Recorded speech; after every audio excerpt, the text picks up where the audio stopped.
لوگوں میں بہترین امت ہو، ساری امت کو خطاب کر کے فرمایا تھا۔ اور حضور نے بھی فرمایا اے صحابہ میری امت کے کچھ لوگ ہوں گے جو بہت افضل ہوں گے، بہت بہترین ہوں گے، بہت افضل ہوں گے، بہت بہترین ہوں گے۔ صحابہ نے فرمایا، واقعہ آپ نے سنا ہوگا، ایمان تازہ کرنے کے لیے آپ کو بتا، صحابہ نے کئی باتیں بتائی، ہم ہیں آپ کے فلاں ساتھی، حضور نے سب کو نکال دیا تو فرمایا رسول اللہ آپ ہی بتا دیں جو بہترین لوگ کون ہیں۔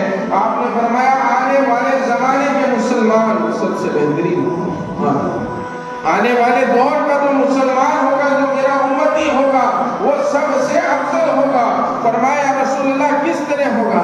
فرمایا تم مجھے دیکھ کر کے کلمہ پڑھے ہو، تم میرے ساتھ رہ کر کے نماز سیکھے ہو، تم مجھے دیکھ کر کے ہر چیز سیکھے ہو، لیکن آنے والے دور کا جو میرا امتی ہوگا اس نے نہ اللہ کو دیکھا ہوگا نہ اس کے رسول کو دیکھا ہوگا، وہ بغیر دیکھے مجھ پر ایمان لایا ہوگا، اس نے کبھی مجھے نماز پڑھتے دیکھا نہیں ہوگا، صرف میری نماز کو سن کر کے وہ نماز پڑھے گا، اس نے کبھی میری سنتوں کو دیکھا نہیں ہوگا، فقط وہ میری سنتوں کو سن کر میری سنتوں پر عمل کرے گا۔ اور آپ جانتے ہیں سنت پر عمل کرنے کا ثواب کتنا ہے؟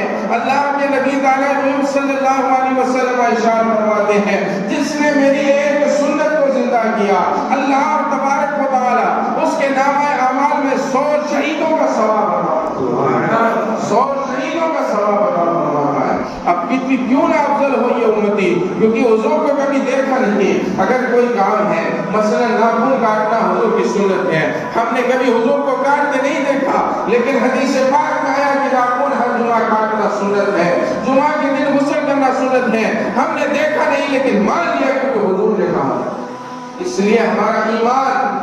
لیکن آج افسوس ہوتا ہے کہ میری امت اس طرف جا رہی ہے۔ یا آپ وقت دیکھ رہے ہیں، یہ جمعہ کا دن ہے، یہ مسجد ہے، یہ جمعہ ہو رہا ہے، آپ وقت کی طرف نگاہ کیجئے، کیا وقت ہو رہا ہے؟ تقریر اپنی اختتام کو پہنچنے کا وقت ہو رہا ہے، ابھی تک ہماری مسجد ہے۔ قسم خدا کی اگر اسی وقت یہاں پر ناچ گانا ہوتا اور ڈی جے بلایا جاتا، مجھے یہاں پر کھڑے ہو کے اعلان نہیں کرنا پڑتا، مجھے کسی کو آواز نہیں دی جاتی، لوگ اپنے آپ چل کر آ جاتے اور لوگوں کا ایک بڑا ہجوم یہاں پر لگتا۔ آج جمعے میں مجھے آواز دے کر بلانا پڑ رہا ہے، لیکن وہی اگر دنیا میں فتنہ یہاں پر برپا ہوتا، کسی کو آواز نہیں دینی پڑتی، کسی کو آواز نہیں۔ دین کے کام میں یہ امت بہت پیچھے رہ گئی، دین کے کام میں اتنا پیچھے رہ گئی۔ محفل میلاد کا حال آپ دیکھ رہے ہیں، آج کیوں محفل میلاد کا چرچا ختم ہو رہا ہے؟ کیوں لوگ محفل میلاد سے دور ہوتے جا رہے ہیں؟ کوئی آنا پسند نہیں کر رہا، کوئی قدر کا آتا ہے تو وہ اس لیے آتا ہے کہ میرا پڑوسی ہے برا مان جائے گا، وہ اس لیے آتا ہے کہ میرا چچا ہے، بنانا ہے، ڈھنکانا ہے، نہیں جاؤں گا تو برا